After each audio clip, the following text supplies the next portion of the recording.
બધાનો હરિસિંહજીનો ખૂબ ખૂબ આભાર કે ચૂંટણીમાં સતત અડધી રાતે હરિસિંહજી બધા ફોન કરતા કે અહીં આવવું પડશે ડામરાજી એવી સતત ચિંતા કરતા હતા કોંગ્રેસ સમિતિના સૌ મોભીઓ અને ધાનેરાની ધરતી ઉપરથી આપ સૌને નમન વંદન કરું છું કે આપે ચૂંટણીમાં અહીંથી જ રણસિંગો ફૂંક્યું હતું, અહીં દર્શન કર્યા હતા અને જે આપે માહોલ બનાવ્યો હતો સમગ્ર ગુજરાતને જિલ્લામાં બનાસકાંઠાનું નામ ગુંજતું કર્યું ત્યારે ધાનેરાની સર્વ સમાજને નતમસ્તક નમન ને વંદન કરું છું.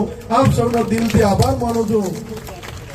આ ઉપર બેઠા એ આપ સૌના પ્રતાપે છો. રૂડા ને રૂપાળા અમે નથી, રૂડા ને રૂપાળા આપ સૌ અમે બેઠા તમે છો, એના કારણે જ આ બધા અમે સ્ટેજમાં બેઠા છે. એટલે તમને વિશેષ નમન તમારો સૌનો અધિકાર છે. ઘણા બધા રોડ રસ્તા તો હશે પણ હું બેનને પણ વિનંતી કરું છું બેન, ધાનેરામાં રોડ રસ્તા ઓછા હાલશો તો ચાલશે પણ અમારો પ્રાણ પ્રશ્ન પાણી છે.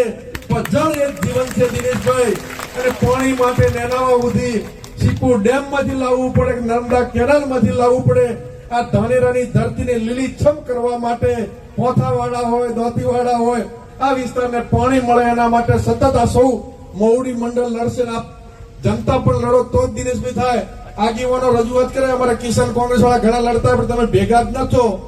પેલા રાજ લેવા માટે માથા કાપવા પડતા, આજે રાજ લેવા માટે માથા ભેળો કરવો પડે. પાણી લેવું હોય તમારે માથા ભેગા કરવા પડે. તમે સૌ તૈયારી કરીને ખેડૂતો લડજો. તમે કપડા થેલો હરિસિંહજી ભરીને આવશું. ધાનેરા માટે જેટલું લડવું પડે પાણી માટે લડશું એ આપ સૌને વિનંતી કરું છું. અને કેપી સાહેબ તમે તો જૂના છો, જોયું છે ભરતસિંહ પણ આ સંસદ કે ધારાસભ્ય ચૂંટાય માતર લઈને આવે એવું પહેલી વાર બન્યું છે. દરેકના મોઢા મીઠા થાય માતર લઈને આવે.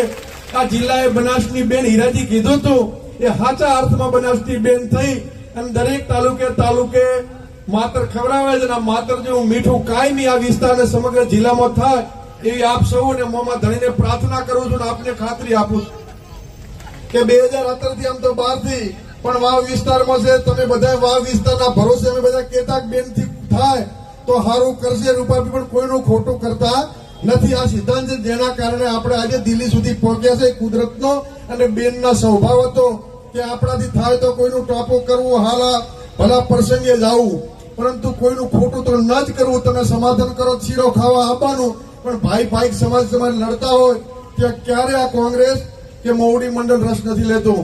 હમણાં ગુલાબસિંહ કહેતા હતા કે મીડિયા કહેતું તો નારાજ છે, પણ ગુલાબસિંહ હા નારાજ એમ તો લગભગ કોઈ તમારું બેનનું નારાજ થયું કોઈ મોને એમ નથી. એટલે મીડિયા ગપગોળા રૂપાભાઈ ચલાવતા હોય કોઈ નારાજ નથી હોતા. ડોમરાજીએ કીધું ભલે ત્યાં બેઠા મીડિયા ચલાવી લીધું. એટલે એવું કોઈ હોતું નથી. કોંગ્રેસ પાર્ટીમાં કોઈ નારાજ નથી હોતું. એટલે આપ સૌને વિશેષ ના કહેતો. આ ગુલાબસિંહ હમણાં કહેતા હતા કે પેલા એમ કહેતા કે આપણે તો વિકાસ કરો, થોડા મેળના લગ્નમાં જાય, પણ હવે સામેના આગેવાનો ઉજવણામાં જવા માંડ્યા, મેળામાં જવા માંડ્યા. આ કોંગ્રેસની તાકાત છે. ત્યારે આપ સૌનો સર્વ સમાજનો દિલથી ખૂબ ખૂબ આભાર. જય હિન્દ, જય ભારત.